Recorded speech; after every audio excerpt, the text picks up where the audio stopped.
Welcome to Ollie's Repairs. Today I'll be replacing the ignition switch in my 1984 Rabbit convertible.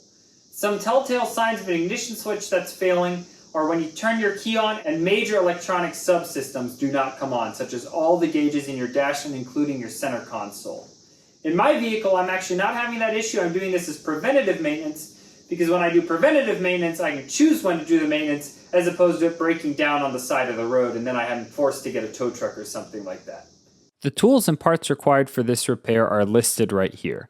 As always, links and part numbers are in the description below. You will need to remove the knee board. I've already done that in this vehicle. I've got a video that you can see for that. Additionally, you will need to remove the steering wheel, and I also will link a video on how to do that. If you have an airbag vehicle, you will need to remove the clock spring. As you can see, I do have the dash out of the vehicle right now, but you do not need to remove the dash to do this repair. On the steering column, you will have to remove these two Phillips head screws right here so we can remove this plastic piece. With the screws removed, you can just carefully pull on this bottom cover here, and it's just held in with some clips. So just carefully pull it down. Again, it is brittle plastic. Here's a better view of these clips right here, one there and one there that hold it in. That now gives us access to this connector right here, and there's a connector also on the other side. Just carefully wiggle that free. The other side as well, and you can just let them dangle. Grab a small flathead and remove these three screws, 1, 2, and 3. There's one more electrical connector that's actually this wire right here that you can see run around. And to get to that, we need to remove this upper cover or just lift it up a little bit. If you still have your dash installed, you'll probably not be able to lift this up far enough to reach in here to disconnect it. To give yourself room, we'll be removing these two bolts right here. That is simply done with a 6mm hex key.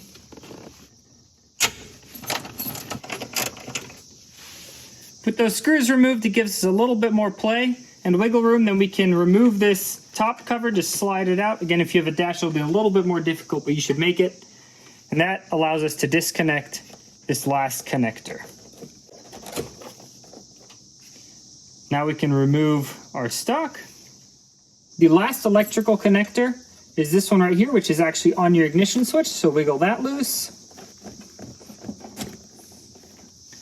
Grab your 6mm hex key again, and remove this screw. Here we have this little plastic spacer that needs to come off so that we can remove this whole housing. For that, just grab a set of channel locks. You can start to crack it loose and work it off. Start wiggling and slide off this aluminum piece. Ignition switch replacement is extremely simple. It is just one Phillips head screw. It's getting to the screw which is the difficult part. With the screw loosened, you can now wiggle out your old ignition switch. Mine is starting to crack here. I'm glad I'm replacing it now before it failed completely. Take your new part, slide it in place. Grab your screw and washer from the old ignition switch and put it back in.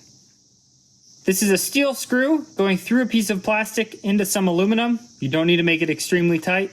Just snug it up a little bit. It just makes sure that your ignition switch isn't falling out the back when you're disconnecting your connector there. All right, you know the saying, installation is the reverse of removal. I have my key. I'm going to turn it just to the run detent because that will make sure that our little steering wheel lock right here will not engage. Slide it over and just wiggle it on. Reconnect our ignition switch wiring.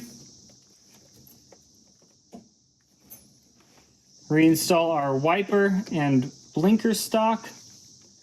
Reconnect this top wire, these bottom wires,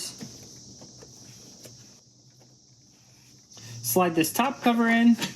Quick little tip on this top cover, you've got this little nose right here that needs to be slid inside of this plastic, and then just slide it on, it'll snap in place. Grab our 3 flathead screws, reinstall them.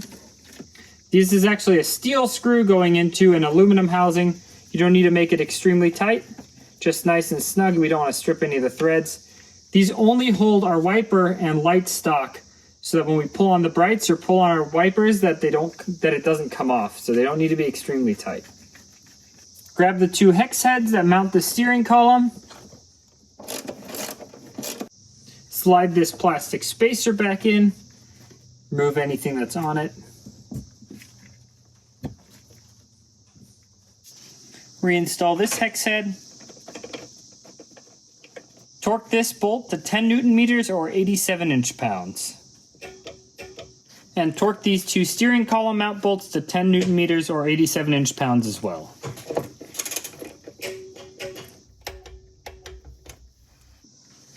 Snap this lower cover back in place. So make sure everything aligns here. Screw the 2 Phillips head screws back in. Don't over tighten these, you're just holding a plastic cover together.